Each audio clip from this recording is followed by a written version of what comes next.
but like this is my favorite movie so far this year. The only movie I've seen this year that I think like, oh, that has a really good shot at being on my top 10 list at the end of the year.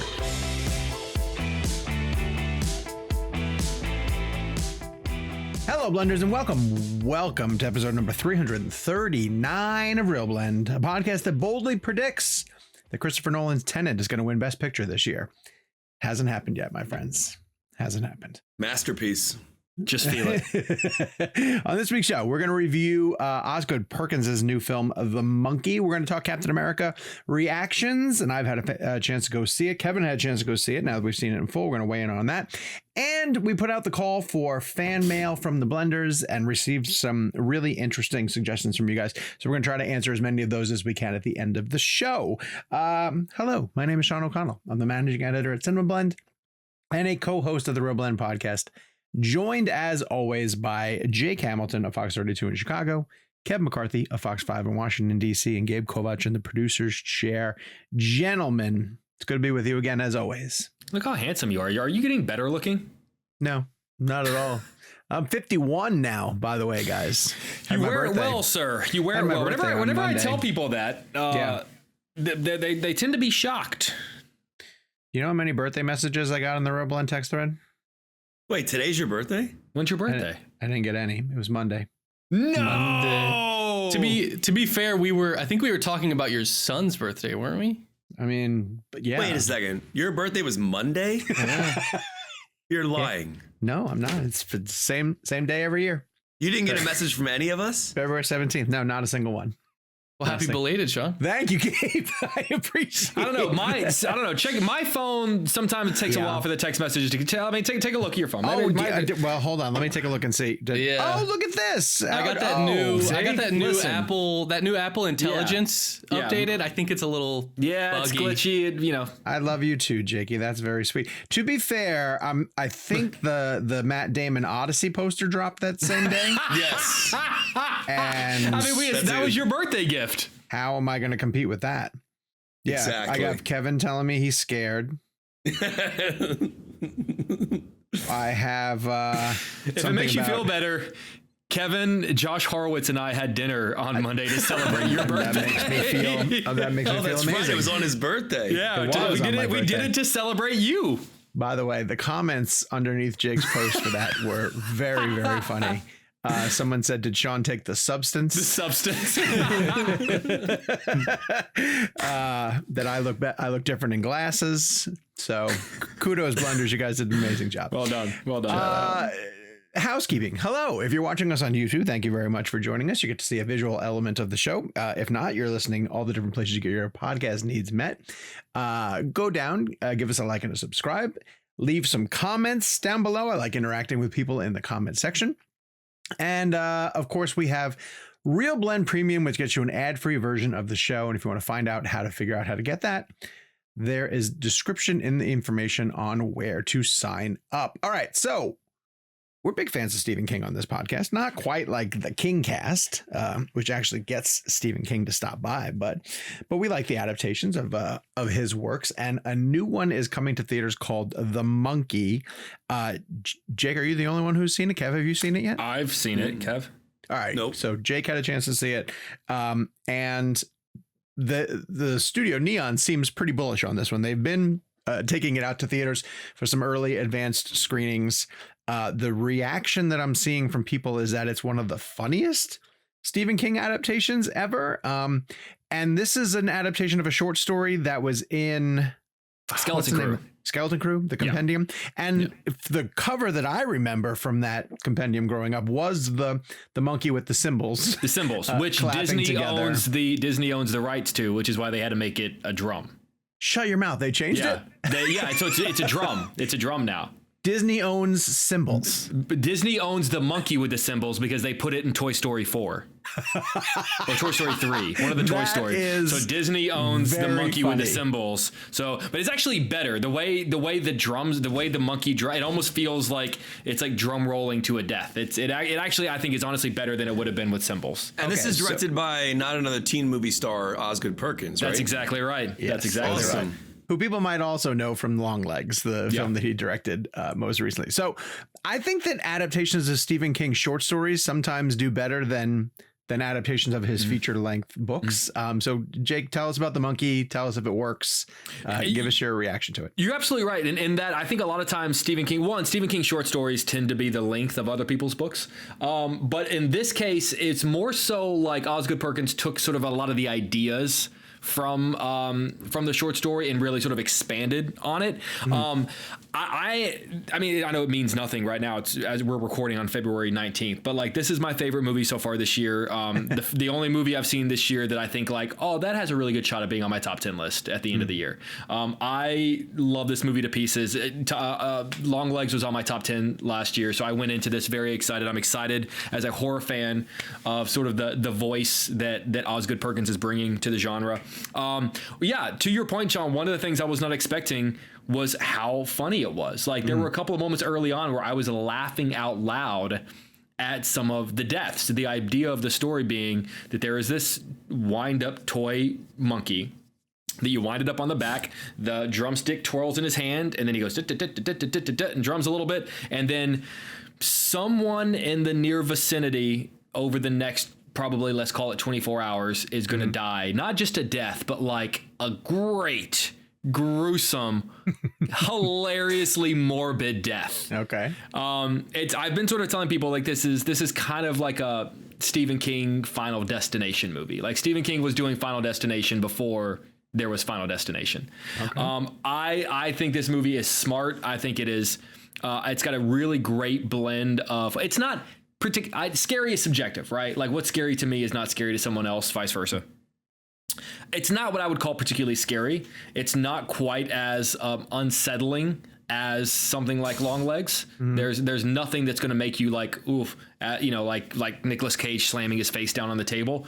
But I find it to be a much more watchable movie. Like, I'm much more likely to turn on The Monkey as opposed to Longlegs, which Longlegs has been a fun rewatch for me because I like trying to find all the little things that Osgood hid.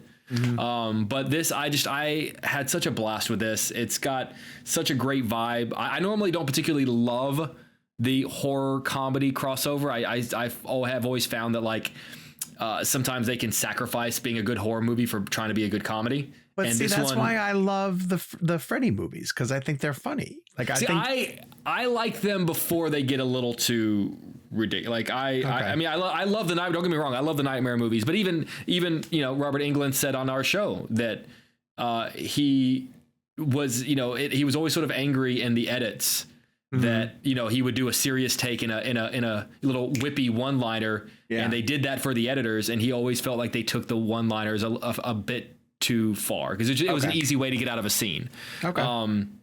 But I think you guys would. Here's what I'll tell you. I'm going to Texas this weekend for my buddy's birthday. He mentioned wanting to see The Monkey. You and Sean are going to Texas? No, yes, we are. We're different buddy. Someone's birthday who he cares about. He mentioned wanting to see The Monkey and was like, well, like, yeah. He goes, I don't want to make you see it again. And I was like, honestly, let's go Friday. Let's go, because I want to see it with a crowd. Like, it is this movie is going to play so well with that opening night horror crowd. So I'm excited. There were a few other people in my theater when I saw it, a few other critics, but like, I feel like I was the one that was howling laughing. And this is just going to play so well. And I'm excited to see it again and have that experience. Kev, I'd be remiss not to ask you Annie's opinion on this, like a horror comedy. Where is this on her radar? Is she anticipating this? Yeah, I mean, I know she's interested in it because we both loved Longlegs. I just don't know. I mean, based on the tone of what Jake is saying, because it's kind of, again, very different, but kind of reminds me of what happened with Hard Eyes, where Hard Eyes was like was marketed as this horror film, and then it ended up being kind of a romantic comedy spliced together with horror. And I'm not saying that The Monkey is a similar thing, but I do wonder, based on Jake's review just now, if horror fans are expecting a horror movie and they're actually going to get something that's a little more on the wacky side. Well, what's funny is I didn't particularly care for Hard Eyes. Hard Eyes was a little too light for me. Well, Hard Eyes was kind of like it was blending the genres, but it was more of a romantic comedy that had a slasher in it. Sure, yeah. I just wonder sometimes, and the marketing behind The Monkey does seem like it's geared towards horror. But I do find the marketing to be a little like the tagline for the movie is everybody dies and that's fucked up. Like, yeah. Oh, so it's like, it's like self-aware. I mean, I think it's very aware. There's that line from the movie like that they've now put on the poster just because of like, I think they're aware of how ridiculous of a line it is. It's like that monkey that wants to kill our entire family. It's back. And but so they just like, I saw one of the posters where they just put that line on the post. So like, to your point, Kevin, yes, I think they're very aware of it's a horror movie first and foremost. And then it's also funny. Also, how is, I'm trying to look this up here. Doesn't Osgood have another movie coming out this year? Yeah, I saw that somewhere. Yeah. When did he shoot? I don't know. Soderbergh had a movie in January and has a movie next month. I feel like he shot the monkey a while ago. Did he? Because maybe he shot it a while ago and it just had to sit. Because I know it's been in, like, we've been writing about it at CinemaBlend for a long time. So. I forgot that Osgood is in Nope. Is he really? In Nope? Yeah, he played. I'm trying to remember this character, Flynn Bachman. Who was that? Oh, he's the character at the beginning when Keke Palmer shows up to do and Daniel Kaluuya are doing that green screen thing with the horse. With the horse? Yeah. I think he's the director, or he's like the AD. Oh, interesting. Interesting. Get out of here, really? Yeah, he's also in Abrams' Star Trek. There's a monkey in Nope also. Come on. What was the name? What was the name of the monkey in Nope? There's a thematic thread developing here. What was the name of the monkey in Nope? It was You're asking us. You watched that movie 11 times. Of the monkey in Nope. It was ironically it was Gordy. It was Osgood. Yeah. Well, and I will say, like, Osgood, Longlegs was a fascinating film, and obviously very much Silence of the Lambs in terms of that. But that was also a film that also. And again, I guess I think the reason why I'm speaking about the monkey the way I am is because of how marketing can persuade the way you experience the movie in the end. Because a lot of people went to see Longlegs expecting one of the scariest movies of the year, and it was actually more psychological, like Silence of the Lambs, rather than like a horror film. And I think it's one of those things that I find interesting about the business is how people relate to trailers and how they relate that to the experience they have with the film. And a lot of the times, the marketing for a film is such a different animal than the movie itself, and they have to market. Hard Eyes was marketed as a slasher horror film. Like, I don't remember, Jake. I don't know if you remember the trailers for that. It came across to me as a slasher horror film. Oh yeah, it seemed like Scream set on Valentine's Day. Right, and it ended up being a romantic comedy. So I think Longlegs. I remember asking Osgood about this when I interviewed him for Longlegs about the idea of. Is there a backlash to when you market something as the scariest movie ever or one of the scariest movies of all time, and then people have a different experience? It's a fair question. Remember his answer now, but it's an interesting thing. I'm excited about the monkey. We'll see.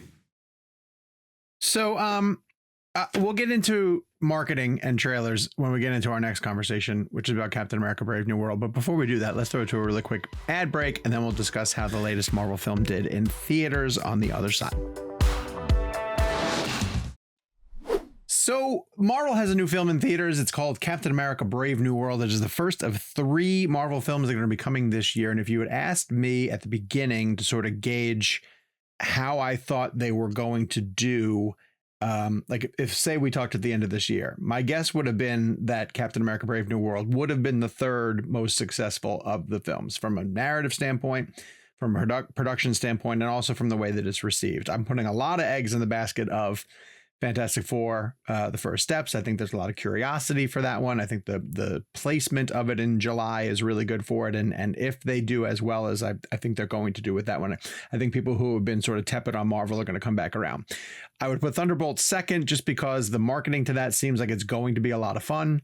I like the cast a lot. I think Florence is great. I think David Harbour is great. And if they can, again, thread the needle on tone, that thing has a chance to do really well. Captain America: Brave New World came to theaters with a ton of reporting about reshoots and no one really being quite sure what the story was based on the marketing. And so to catch up with a little bit of what we were talking about earlier, I got a chance to go see it. The film did okay. It did at the domestic box office. It did $100 It exceeded expectations. It did. Yeah, I mean, it's right. It's in the wheelhouse of a normal Marvel movie. It did 98 million international. The reviews weren't great. I mean, the reviews put it somewhere around the Eternals or Quantumania, you know, but the audience score on it was 80%. So people seemed to like it more than they did. I went to go see it. I thought it was good. I didn't think it was great. I liked it. I didn't love it, but I did feel very much so that while I was watching it, I was watching the big moments from the trailers play out. You know, but that's not the movie's fault. It's not, but there's essentially 3 set pieces in this film. They're all shown in the trailer. It's the attack on the White House with Harrison Ford. There's the aerial fight near the Celestial from the Eternals, and then there's the Hulk battle at the end. Could you have done this movie where they hid the Hulk fight? Maybe, maybe, I don't know. Maybe they don't get the normal people or casual folks to come in and see it. And then, you can only sit on it until opening weekend. And then everyone's going to tell you that Harrison Ford turns in the Red Hulk. I don't know. God, could you imagine the Harrison Ford press tour if he wasn't able to talk about the Hulk? Oh, he wouldn't do it. Yeah. I don't think he would do it at all because his whole press tour was making funny Hulk faces. I've been telling people, and I still do believe this, I think this is the last of the Marvel films that is affected in some way by the combination of COVID delays and the strikes that took place after the fact. But do you okay, maybe you're talking more about the writing because sure. I agree that the script could have used a polish, but sure. I feel like aside from 3 or 4 god awful blue screen shots that how did someone just say, let's just cut away to something else? Yeah. For the most part, I thought it was one of the better looking Marvel movies in a while. Without a doubt. I'm more saying that at any given moment, Marvel has X amount of projects in pre-production. And I think that those processes were affected. And I think Captain America Brave New World is one of the last of those movies to be affected. Like, it might not have been very far along, but there was a time when people probably should have been all hands on deck working on it, and they probably couldn't have been. Yeah. I do think with them pumping the brakes, it's allowing their visual effects artists to do better. Because yes, I thought the stuff at the Celestial, the aerial fight sequences looked fantastic. And the Hulk stuff was great. I mean, truly great. It looked fantastic. I'll go back to the theater to go see this on the big screen one more time just because I thought the set pieces looked fantastic. Mm-hmm. Yeah. And I didn't want to say that about, Thor Love and Thunder, or Ant-Man Quantumania, or even Guardians 3, which I thought Guardians 3 looked okay and the story was good, but I wasn't compelled to go see it. Again, I was very much just like, when that's on Disney Plus again, I'll definitely queue it up. But I'll go see Brave New World in theaters again. I loved Anthony Mackie. Mm-hmm. I thought Mackie was fantastic. I still do push back on some of this, like the helmets that just dissolve off the faces. Terrible. Yeah. Someone put a clip on social media and it was just a simple gif of Robert Downey Jr. like removing a physical Iron Man helmet. And they were like, we used to be a society. And I was like, yes, I feel that way too. I'm so tired of the nanotech helmets that fade back. But I liked his approach to Captain America. And if this is a movie that exists to establish him as Captain America in the world moving forward, then God bless. I think it's fantastic. Kev, you got a chance to catch up with the full one after the 25 minutes. Did it still hold up where you thought it was? Yeah, I was just sitting in the theater just so perplexed by the negativity surrounding this film. And I think, again, this goes back to kind of what I was saying earlier about people's expectations of things and then the actual experience with the film itself. To me, this just kind of reminded me of the old 90s political thrillers. It was grounded in that Winter Soldier realm, but also, in the fantastical element of the superhero aspect. But to me, this is a very character-driven piece. I think the human story about what Anthony Mackie is struggling with his, with everything that's going on, taking on Captain America. I don't know. Can we dive Isaiah into Bradley bit is a great storyline. Yeah, I think we can talk openly about it. I mean, this is going to be a spoiler conversation. Is that okay, so. Gabe? All right. So spoiler just fair warning. Enough warning. Yeah, spoiler warning. Well, first of all, Isaiah Bradley. So that character to me is the grounded nature of the movie. Mm-hmm. That to me is what makes the human story so solid, because the character does not want to go to the White House house and what the character has to go through, and then being imprisoned after what happens. That is the hook of the story, because you feel that. Yes, you want Anthony Mackie to succeed to get his friend out of prison. And at the same time, you have all these things happening with the superhero aspect of it and the Celestial fight, as you mentioned, and then the Red Hulk aspect of it as well. But I'm always thinking about Isaiah Bradley's character and how he's going to eventually get him out. And that, to me, kind of just reminded me of those really good political thrillers, or somebody is accused of something that they didn't do, even though it looked like they did it. And it's a really interesting thing, the emotional connection that those characters have.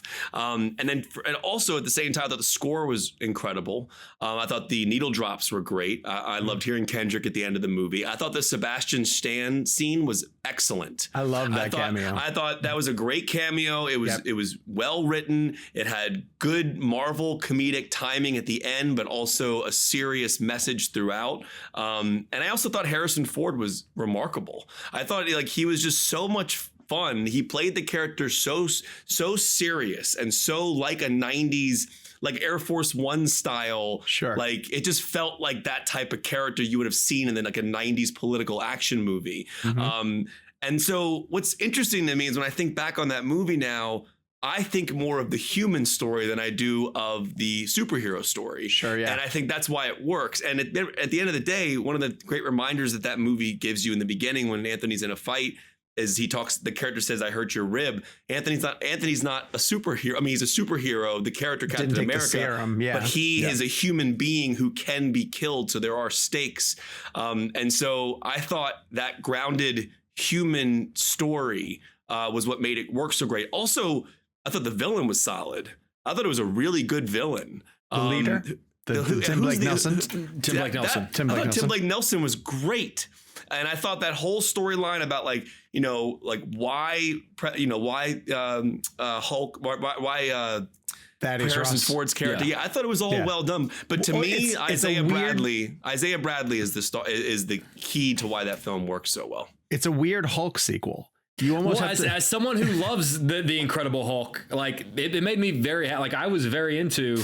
They finally made a sequel to the Incredible Hulk, and it doesn't have the Hulk. It doesn't have the Hulk. It has a Hulk. It has a Hulk. Yeah, it is like they put Captain America in a Hulk sequel kind of thing. But when you go back to even the most recent Marvel movies that are dismissed as conventional or middle tier, I'm thinking like a Black Widow or something like that. The elements that I remember from that movie are the family at the core of it, human right? Like stuff. The relationship between Natasha and Yelena, and the way that people bonded with that, the chemistry between Harbour and Scarlett Johansson, and so then when you throw in, because I know we were poking fun at the blue screen stuff with the ship falling out of the sky and the fight, like. I get it. It has to be there. It's a superhero movie, but the better ones find a way for us to connect to that kind of stuff. And in an Ant-Man movie in Quantumania, like I didn't care so much about his daughter, and that whole element of it. So I didn't connect the way I did. And I found plenty of stuff to connect with in Brave New World. I mean, just like any genre, whether it be musical or action or comedy, the comedy or the action in the musical those parts are supposed to be narrative pushes that push the story forward. If you don't care about the character, the action is just going to be completely mindless. And it's like, that's why you look at John Wick, when they kill his dog, you are with him the whole time. You understand why he's doing what he's doing. Not that we're condoning violence, but you understand the emotional connection of what he's doing. And so for me, if the Isaiah Bradley stuff didn't work in the beginning, your movie doesn't work. And I think Anthony Mackie is so good in this role. He's and Ford says it to him in the movie. You're not Steve Rogers. He's Sam Wilson. This is not Steve Rogers. This is a very different character. And I think that Mackie, like, even there's a great scene at the end of the film where Mackie and Danny Ramirez are sitting in the hospital together. Phenomenal scene, like just really good grounded emotional dialogue about, like, remember he gives him the tip on what he needs to do with his thrusters when he's flying. I thought that whole dynamic was really, really special. I mean, to me, I thought the film was incredibly solid. I don't understand. I mean, I get that it's not perfect, But people went into the movie with their pitchforks already sharpened. They went in looking for things to nitpick. But Mackey's great. He and for the first movie, he's theoretically led, which were his words. He said that in an interview recently where he was like, "This is like the first movie that's really mine." Yeah, I thought he carried the hell out of it. And I thought him and Ford had some great dialogue scenes. What's a drop? What do you think? What's a percentage drop that it might see? They'll probably do 40. Think so? I think they'd be happy with 40. I'm gonna say between 55 and 60. Is the monkey much competition for it? I don't know how many theaters they're putting the monkey in. Are they going? I think the monkey's gonna do. I think the monkey's gonna do well. Okay. Like monkey will probably do like 15. But are they competitive? I mean, I think a general I don't think they're audience necessarily competitive. I think Marvel movies tend to be front loaded. Yeah. The people who wanted to see it saw it, kind of thing. Yeah. The Hulk stuff is really good though. I wonder, to your point, Sean, like I wonder how many of the Marvel base, like the Marvel fans that are there all the time are really interested in seeing another great, like seeing those set pieces again in a theater. It's a character that has been underserved too. I mean, outside of Endgame, he really only showed up in She-Hulk after that, and we haven't seen a true Hulk out thing in a long time. Also, the last time we truly saw like the Hulk be the Hulk, I think, was Ragnarok. And not even just like smart Hulk, but just even like Hulk's action scenes have been not as brutal. Like he's been a more well-rounded, like kind of. Yeah. I don't know. Nobody wants to see that. Like I want to see the Hulk. Like I don't want to see the Hulk like handing Ant-Man tacos. And he did a lot of like classic, like the Hulk clap. I don't know what that's called. Clap. Yeah, the clap and like throwing the car. I thought he was. Well, what he was doing? He was syncing up for the podcast. He was. I thought what would have really done it for me, and maybe it's more of a video game reference. I'm sure it's in the comics, but I remember playing the like Incredible Hulk video game or whatever it was. I thought he was gonna make I thought he was gonna take the car and make Hulk fists. Like where he beats somebody up with like the remember, and he does that in the Incredible Hulk. Doesn't he rip a car in half? I think so. He has, honest to God, I stand by the Norton Hulk movie. I think I think it is good. I like it. I also wish Isaiah Bradley did more press for that movie. I got to give Brandon Davis a shout out because I think he had Isaiah on his Carl Lumley. The actor's name is Carl Lumley. Oh, you're talking about the character. I'm sorry. Sorry. I keep saying the character's name, but Carl, he had him on the podcast, and he was talking about because there's that scene in the beginning where the character runs out of the White House, and he has that suit on, and Brandon had asked him about that suit because that suit becomes a character in the film itself when he's like on the ground. But when he says that, don't mess up my suit. It's a heartbreaking line. It really is. So great. Carl Lumley, like that, I think Carl deserves like so much credit for that film and why it's so great. And that Isaiah Bradley character is fantastic. Kev, did you watch all of Falcon and the Winter Soldier? No, I saw pieces of it. If you like that character, the show overall is middling. But if you like that character, his stuff in the show is really great. Yeah, really great. Honestly, that would make me want to go back and watch it. It's better than the stuff in the movie. Like the movie has new stuff, but like his emotional stuff, like they kind of just summarize it really quickly in the movie. Yeah. He has a really great arc and like storyline that makes. There are great moments in that show. 100%. Like, well, I still think one of the most striking images is Wyatt Russell holding the Captain America shield with blood dripping off of it. On it. That is, I think, a top 10 Marvel image. Yeah. Also, should we give Carl Lumley a shout out for his role in Dr. Sleep real quick? Oh my God, he was brilliant. That is one of the best roles. That role is incredible. He's a Flaniverse. He's Dr. Sleep, and he's in The Fall of the House of Usher. Yes, he is. He's interviewing. He's interviewing. Yes. What's that actor's name? God damn it. Who replaced? He replaced Langella. Bruce Greenwood. Bruce Greenwood. Thank you very much. Yeah. God, they're amazing in that scene together. So I need to go back and watch House of Usher. It's good. It's great. I recommend it. It's fantastic. Here's the fact that it's that good. I'm not trying to get on a Flanagan whatever. No one's going to complain. That like I would probably rank Usher maybe third amongst his TV shows. And the fact that it's as good as it is and it's third tells you how good Flanagan is. Because I would put Hill House 1 and Midnight Mass 2.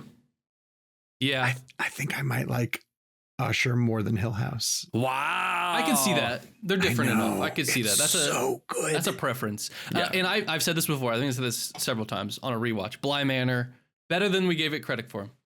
I gotta rewatch it because I didn't love it whenever I watched it. I think maybe we went into it with too much Hill House expectations because it's kind of like a anthology sequel sort of thing in a sense. But it's just a very different, when you realize it's a love story and that it's got much more like more about the heart and the characters and all these like emotional little moments.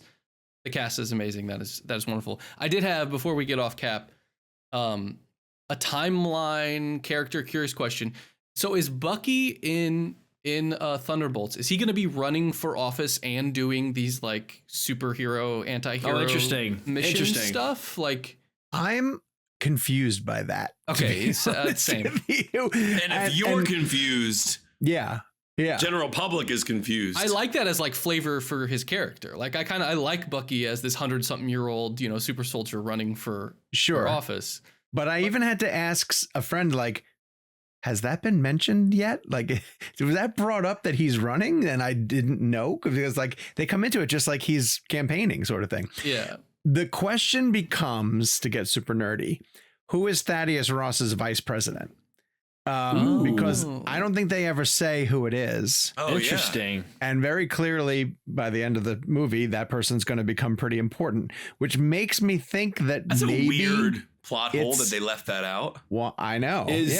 Is Ford in Thunderbolts? Not that I know of. But maybe because like he might have shot stuff just being on the raft, like being in prison, where they'll cut to him. Because now it makes a lot more sense where he's like, we're the Thunderbolts. And he's like, we can't call ourselves that. Because I mean, Thunderbolt Ross is in prison. Yeah. It makes me think that Julia Louis-Dreyfus's character, Valentina, maybe she's the vice president. Maybe she's in some position of power. Interesting. Because at the beginning of the Thunderbolts trailer, she's speaking before a congressional board and she's like, the Avengers aren't coming, so I think it's going to get answered in Thunderbolts. But to answer your question, I don't really know. It's confusing to me. Yeah. But this takes place after Cap 4. Like we're assuming the timeline is linear at this point. Yes. As far as I know. Yes. Okay. So. Yeah, that's interesting. Thunderbolts I'm really excited for. I just want it to be fun. I mean, David Harbour's humor, Sebastian Stan's humor, the Florence Pugh, like all of that is gonna mix, I think, really well, and it looks like it's mixing really well. I also like Wyatt Russell. Like I really enjoy Wyatt Russell in that role. So, well, the fact that like there was that line from Harbour in the trailer about like we could be on the Wheaties box, and the first poster is like basically a Wheaties box cover. I was like, okay, that to me that says, oh, that's you get it. You guys, the marketing, like that's what it's going to be. Yeah. Which reminds me, and I'm sure this is what they're chasing. Very similar to like a Guardians. Like remember, I think the tagline for Guardians Volume 2 was like obviously. Yeah. I was like, okay, they get it. Well, and even like the tag at the end of the teaser that showed the very first Guardians was John C. Reilly being like, what a bunch of a-holes. Yeah, what a bunch of a-holes. John C. Reilly, man. If you just a little shout out, if you didn't watch Creature Commandos, which is DC, David Harbour as Frankenstein in that show is one of the funniest things I've seen in a really long time. Harbour has become an actor that can do no wrong for me now. He's so charming. I bet if I go back and I watch Quantum of Solace, I'll enjoy it more. That's how, just because I've become such a fan over the last I don't know since Stranger Things probably started about then. All right, well, let's do one more ad break, and on the other side of it, we're going to answer some fan mail that you guys were nice enough to send in.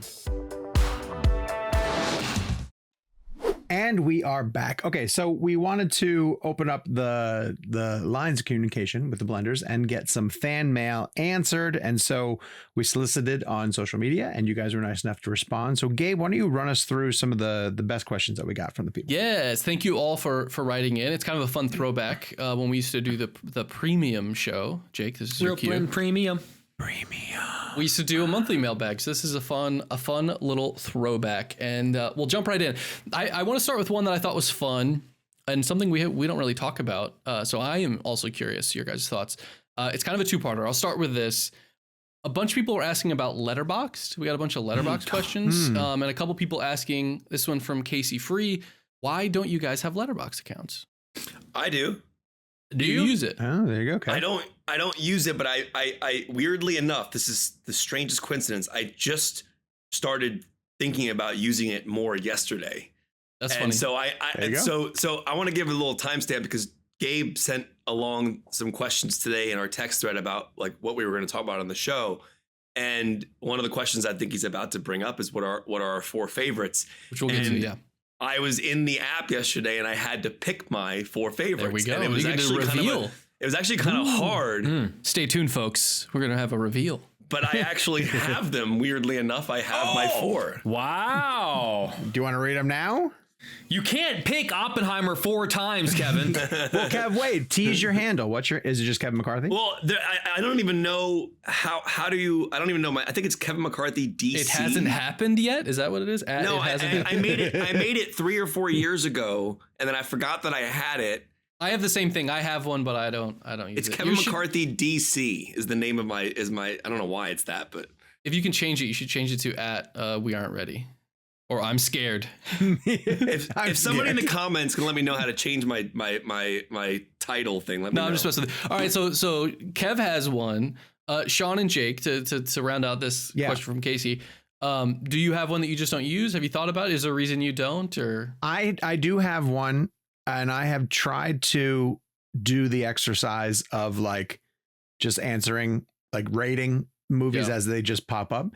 And to me, it was exhausting. Like it just, for you, Sean, I mean, you write your reviews professionally. You know what I mean? Like there's stuff that you don't write reviews on that you put up, but I think often your first thought is like, I will just write about this on the website. Right. I have an outlet kind of thing. Yeah.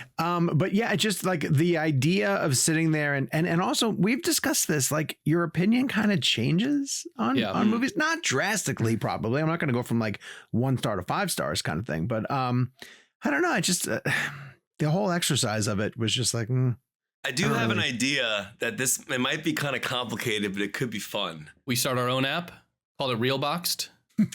No, but if we guessed what we think the other person's 4 are, almost like a reverse IMDb kind of thing, where like we all write down our 4 right now, okay, and then we each take a stab at each person's 4 to see how close we get. All right, I could do that. You guys ready for? I'm writing down my 4. Jake, let me get your thoughts, and when everyone has a 4, we'll do that little fun game. I mean, listen, we all love movies more than just about anything in the world, and I have more than Sean's birthday. Well, I mean, that's not saying much. The bar is low. Wow. I'm just kidding. Honestly, I've been thinking about that the whole show, and I feel terrible because Sean and I were on the phone yesterday, and I felt terrible. So here's what I'll say. With our love of movies, by nature of the fact that we are very, very fortunate that all of us have been able to make a living out of our love of movies. There's already enough, at least in my life, enough obligation attached to a thing that I love a lot. Like the fact that so often I'll go see a movie, but I've got to bring pen and paper because I got to write notes because I got to prepare for an interview. The fact that so much of this love of mine is tied to also a thing that I have to do. Like also it is a job as well in a lot of ways.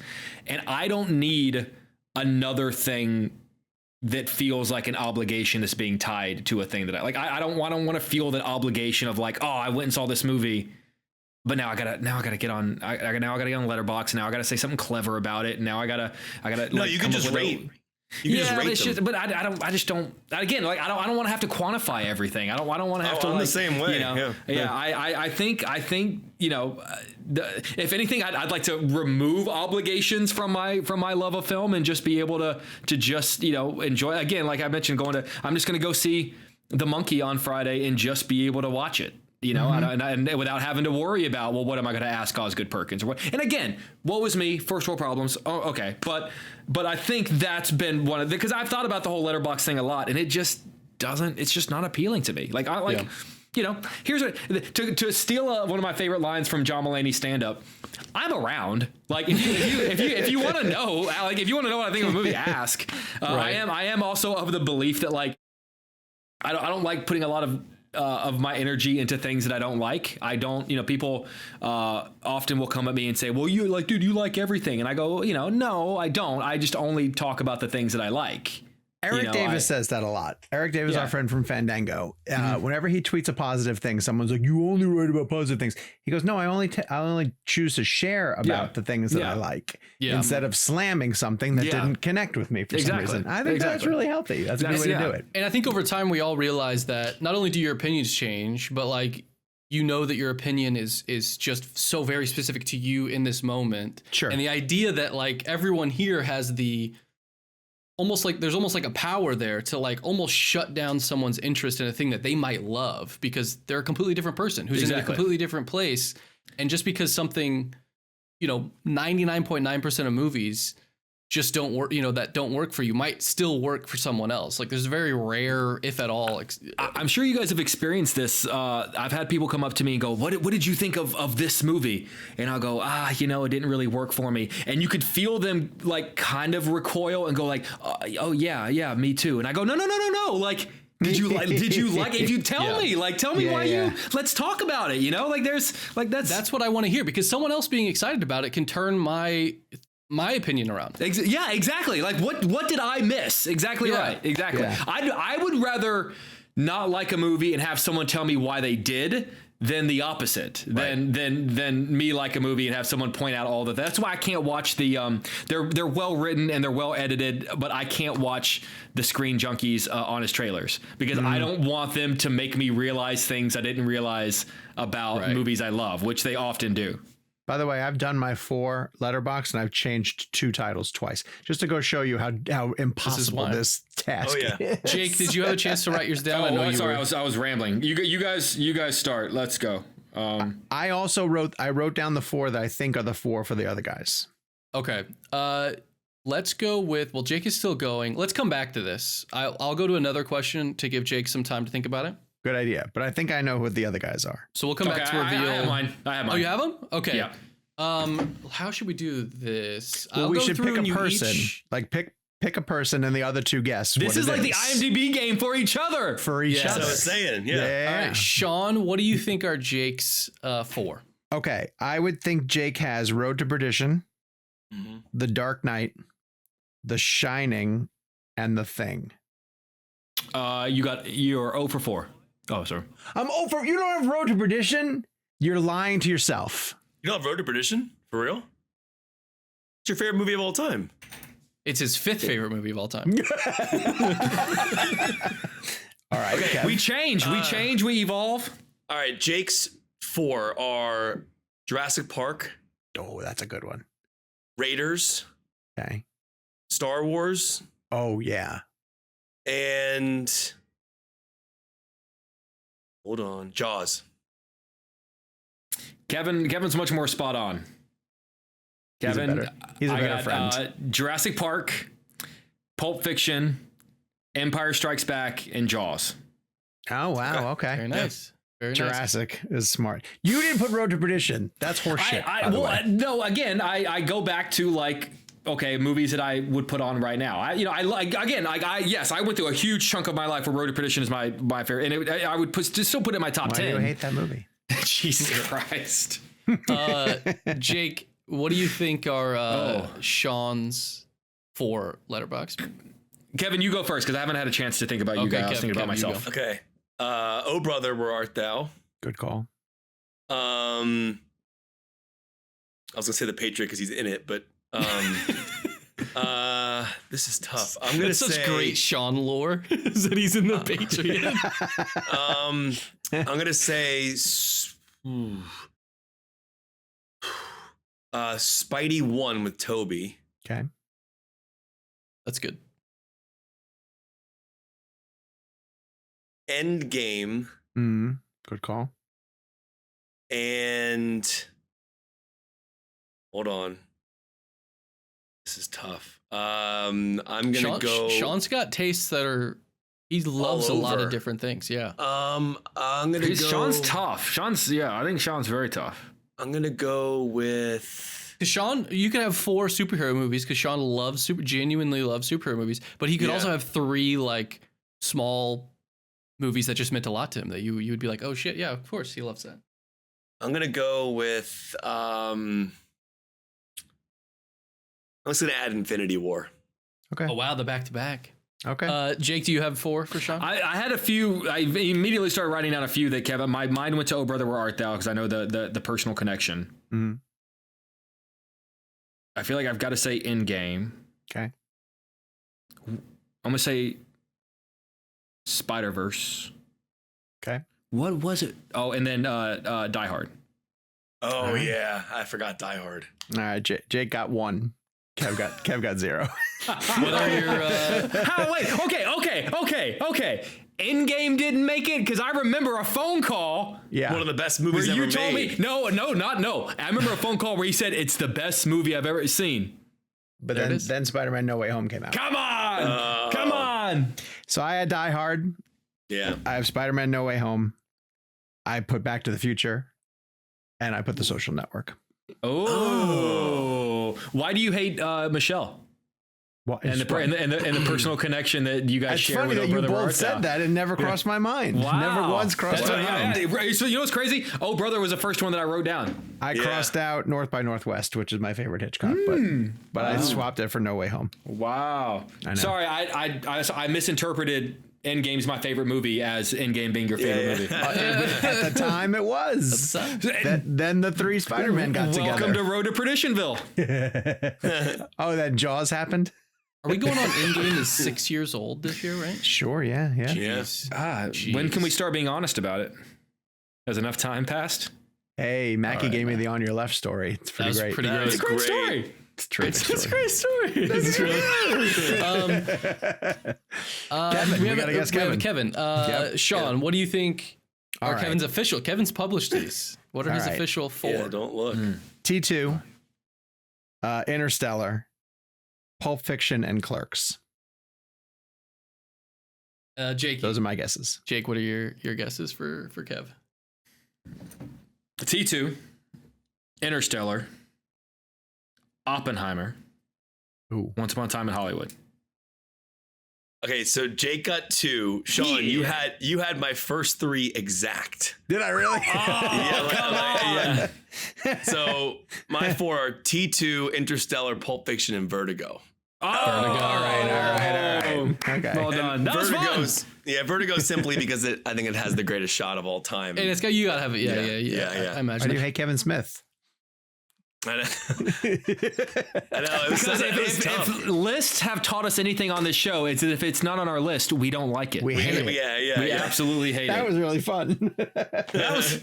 A shout out to longtime listener Anastasia Creighton who asked what your 4 letterbox movies would be on your letterbox. You know what's so funny is I see There you people go. like them do that with celebs on the red carpet. I always think, God, I would panic. But I know a lot of times they know in advance it's going to happen, so they're like ready to go. Yeah. For sure. Yeah. That brings us to a question from Blake. I think that works out really well. It's sort of individual question for each of you. Okay, so you have to keep one and erase the other one for forever. Kevin, you have to pick between Interstellar and The Dark Knight. Kevin. Dark Knight's going away. No, Dark Knight Kevin, is going away. no, Kevin, I love the Dark Knight, but Interstellar is superior.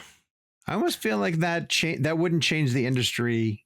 Well, no, I guess Dark that's not. Knight Dark would Knight. change the Would industry if it change the wasn't. industry if it got rid If of it it didn't exist, yeah. completely. Come on. Yeah, that's true. Yeah, what does the DCEU even look like? Maybe better. That's it. That's good. That's a good Right? point. That's a good point.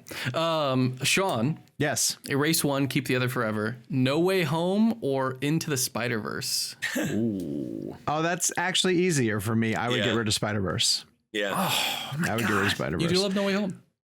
No Way Home is a miracle that shouldn't exist. Yeah. Like It's No your Way, Super Bowl. yeah, Into the Spider-Verse is an outstanding achievement, in animation. Yeah.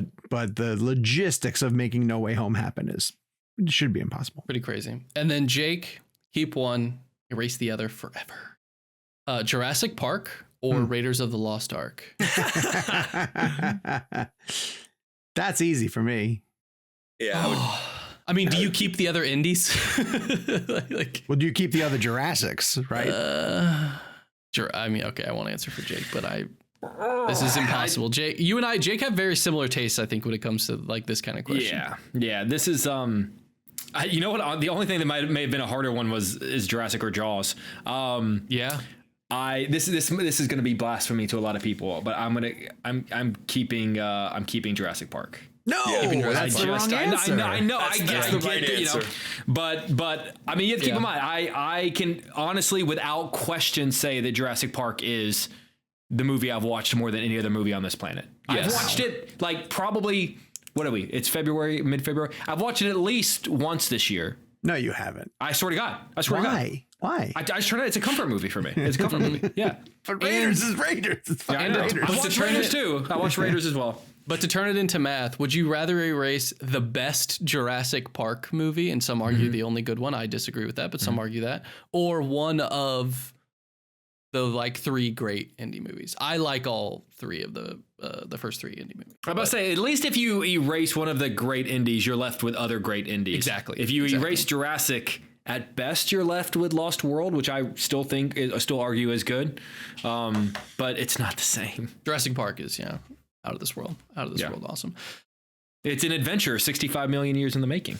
Another long-time listener, Ray Perkin, writes in and asks, what is a current director-actor team-up you'd love to see? Oh, I have an answer. Okay, I looked at this one and I have an answer. So I just watched Reacher season 3, and nice. I love Alan Ritchson, and I think he's untapped potential, and I would like him to do a Michael Bay movie. I want Michael Bay to work with Alan Ritchson. Interesting, but not do like a commentary pain and gain movie. Like I want a full blown you want Bad Boys or The Rock, where Richardson's doing early Schwarzenegger type stuff. And he's really good with humor though too, like a funny Michael Bay action hero type thing. Absolutely. Yeah. And just have him like crushing out in an old, like a 90s style action movie. I like that. I would like to see that. I like that. Let's get Michael Bay's Die Hard. Let's go. I love a good like Denzel yelling scene. Oh, nice. And I would love to see Denzel yelling Tarantino dialogue. Oh my God. That would be good. I mean, those two really combined good. together, like Denzel just chewing up the scene, but the words of Tarantino coming out of his mouth. Yeah. Oh man, that's good. And then because it's Tarantino, you inevitably get like Sam Jackson showing up sometimes. I was about to say, Denzel yelling at Sam Jackson or something. Yeah. Great. That's fantastic. Kev, do you have one?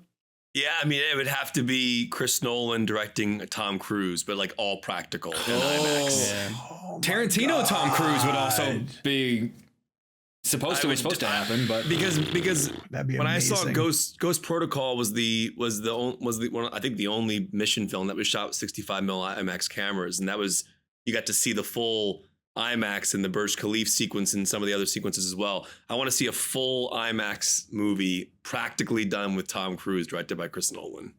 God, that would be amazing. We may get close. Well, we're going to get close to that with F1. Whatever Kaczynski's doing with Pitt in those cars is going to be pretty amazing. I also, let me just throw one out there too, as it could never happen. But when I was writing the Bruce Willis book, I envisioned snappy Bruce Willis humor from the Coen brothers.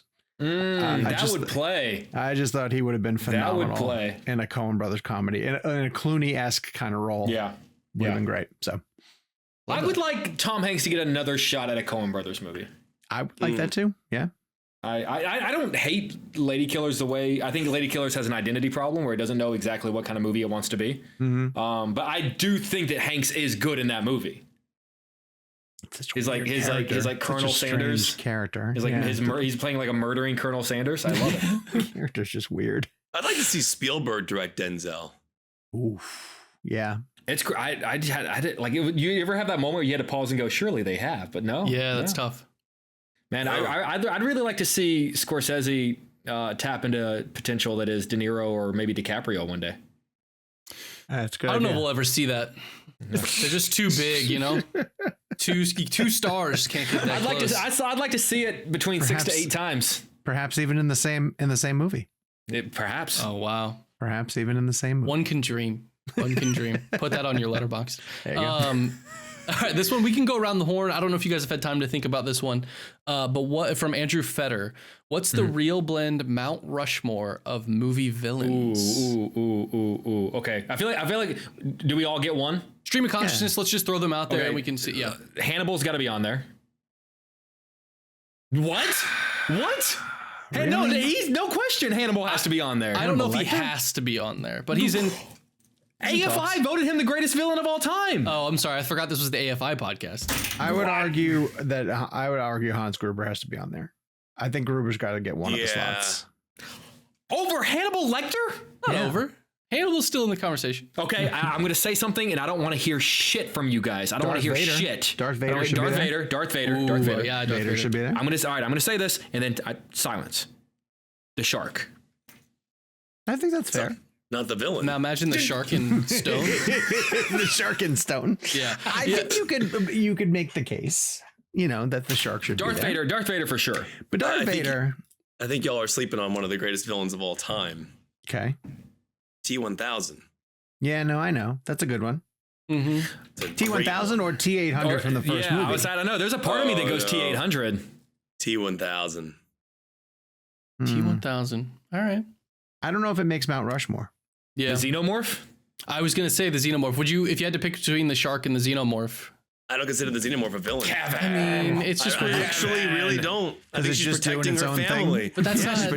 Just She's doing its own protecting her thing. family. So is Dracula. What about what are you No, talking about? Dracula is actually manipulating and trying to and kill people. Yeah, because he's thirsty for blood. Like, yeah, Xenomorph and he's doing what vampires do. Exactly. And the shark from what Jaws are in their own. I mean, you could be like, worlds. okay, like Hannibal's a cannibal. Like he's just doing what cannibals do. No, that's an actual. He's literally manipulating people and trying to kill them. Like, I mean, the shark Xenomorph is manipulating people. It's a setting traps. protecting her babies. Yeah. What about like a Jason, like a Jason Voorhees or a I'd put Michael Myers up. Michael Myers over Freddy? For me, I'm a Michael Myers over Freddy. For me, Freddy is just so singular because it can't be anyone but Robert Englund. What about Ledger's Ledger's Joker? Yeah. Ledger's Joker? All right, so right now I feel like the 18 faces on. I feel like Vader is a lock. Vader. Yep. Is Ledger's Joker a lock? There are others I'd put above, but I won't necessarily throw a fit if we put Wouldn't them be on upset there. at that. Is Gruber a lock or no? Not for me. Okay. The shark? Is the shark a lock?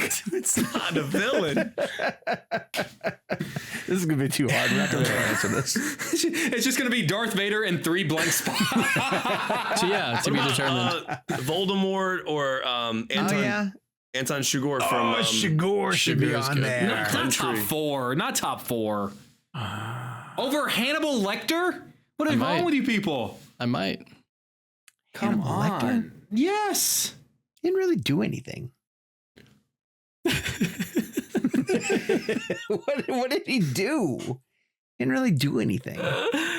Tell that cop that who got strung up in his cell that he did. Tell the guy whose liver he ate with some fava beans. I'll tell you who belongs on the Mount Rushmore movie villains. Fucking Jenny from Forrest Gump. And that's the truth. And I mean that. She is one of the worst villains put to screen. She's awful. She's an awful person. She's a terrible character and an awful person to poor Forrest. Can we put the broader population as the villain for not liking Babylon enough? Yeah, that's not a bad idea. Let me ask you this. Yeah. Does Vito Corleone count as a villain? Not really. I don't think so. Are you looking at a list? Yeah. That's fine. Yeah. No, I don't think so. What about the gravity and gravity? I think Michael Myers. I think Michael Myers has to be on there. I think he's the seminal horror movie villain. I love that. I mean, I'm not mad. I like that. And that visage looks great in stone. True. Oh, I'm making a monument here. Norman Bates. Bates is that's like a classic. Oh, what about the Hans Landa? The devil or Captain Howdy from. He was an absentee landlord. It's okay. Maybe not Vito. Is Michael Corleone a villain? Yeah, probably.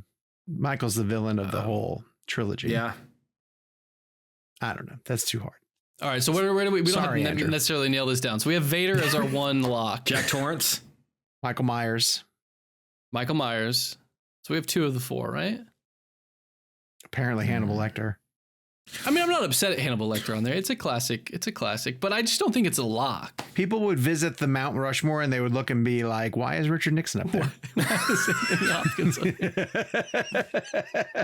There's nothing even like distinguishing about him. No, you'd have him in the mask. The shark should be on there. The shark. You'd have him in the mask. Okay. Yeah. Hannibal in the mask. Yeah, Maybe, maybe. Yeah. Well, we're talking about the imagery now. And the imagery. Art the Clown. I mean, I'm sorry. I didn't know I needed to say this. Darth Vader in the mask. I didn't know we needed to specify. Well, he's always in the mask usually, except for the end of 3. But yeah, I mean, whenever I picture Hannibal Lecter, I picture the mask on. No, you're See, right. I didn't think about that. No, Yeah, I just thought yeah. about him in his cell. I thought about him just hanging out, talking. Like all those great villains do. I will say, I mean, you can just say Clarice and you know who you're talking about. Right. You know? Sure. Yeah, Like, sure. Yeah. It's Again, that's why I say Jaws, because you can just go Donna, dude. An entire like preservation had to go into protecting an animal because of the way that a movie made society feel about they're it. protecting an animal because the villain. Yeah, because it was. Yeah, they turned Because the the character. movie portrayed the shark as the villain. It's not the mayor is the villain of Jaws. Dude, got- Spielberg would tell you you're wrong. We got Vader. Has he ever answered it? I guarantee you, yes. We got Vader. We have Michael Myers. We have Ledger's Joker, don't we? Didn't we say that's? Do we just put Ledger and Hannibal in? Isn't that a lock? I mean, I think I'm fine Ledger's with Joker is one of the greatest villains ever. I think really you great, have to yeah. have And just that. Joker. The Joker in general is Joker like in general, but it's seminal. Ledger's yeah, face that's on the on representation of monument. it. Or Jared Leto's Joker. Somebody call the Dakotas. We got some work. All right, and then Hannibal Lecter. Fine. Beautiful. All right, folks. Well, Anything? Has Spielberg ever talked about it? I haven't seen, but I looked it up, and the first thing that comes up is Bruce the Shark is the titular primary antagonist of the 1974 best-selling novel. Peter Benchley said that it's. I did read that quote. I don't think I've read a Spielberg quote, but Peter Benchley, I feel like gets a vote. That's some AI nonsense. Your AI nonsense. well, we have to bring this show to a close. There's a junket afoot that we are chasing. Oh but yeah, right. We have a bittersweet announcement at the end of this show, leading us into our call to action. I'll drop the bomb now. People have been asking, people have been curious on social media, but next week we will be back with our Oscars prediction episode. Ooh, hey, do you know we started as an awards? We started as an awards podcast, and next week, ladies and gentlemen, we are ending as an awards podcast. Next week will be our last episode of the ReelBlend podcast. We're leaving you on that. That's a heavy note, lots to think about. But next week we're going to celebrate and we're going to get together and have fun. Maybe we'll have a birthday cake for Sean next week. When's his birthday? I have to figure that out. We're gonna be in our feels blend. But Sean, what's our call to action this week for the folks at home? Let us know in the comments down below what some of your favorite ReelBlend moments and memories are. We're going to go over a bunch of ours on the final show. We'll try to answer some long-standing questions about the show, but we're just going to run through the greatest hits of ReelBlend. But we want to hear from you guys, obviously. We have turned this show into a community-driven program. We love interacting with you guys, so let us know some of your favorite ReelBlend moments and memories. In the meantime, continue to follow us on social media. We're not going anywhere, and we'll be back next week with the final episode of the ReelBlend podcast. Until then, Dunkirk. Done. Larry Crown. Yeah. Bringing it back.